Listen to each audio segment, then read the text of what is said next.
But and of course, they're doing that to win the votes. But I've looked at all the manifestos actually, apart from maybe Wajakoya. The other manifestos look very, they are good. They are really good. The promises are good because if they can be actualized, then the common mwananchi can benefit. The economy of this country can stand.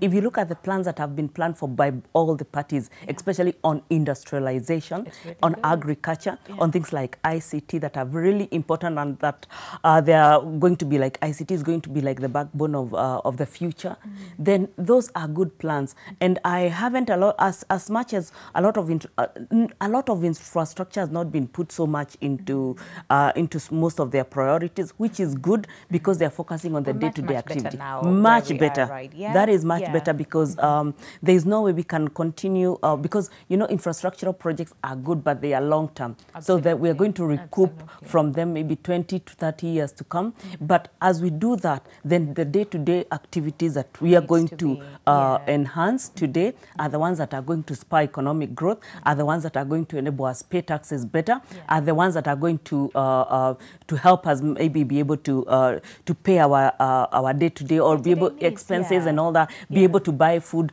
the normal afford the normal commodities or the things that we need on a day-to-day basis, and be able to support the government even as they pay their debts. I mean, listen, I think we were talking about this yesterday in terms of our priorities. And like you said, again, for the last different regimes that came in, they had their own priorities. Some were able to fulfill. And of course, one of the things that we're seeing is the country has been opened up, in so many ways, and especially when it comes to infrastructure. But now, an aspect of agriculture. We are a very self-sufficient country, but at the same time, we're not.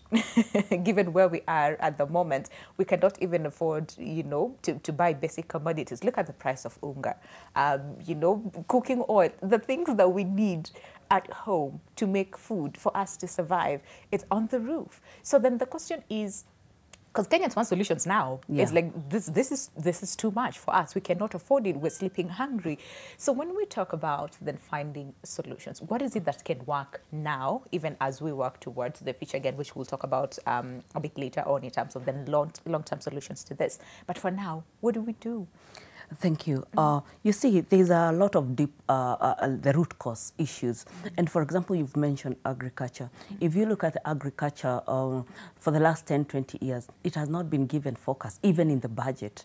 Therefore, actually, if you look at something like an agriculture, during our days, it was the backbone of the economy.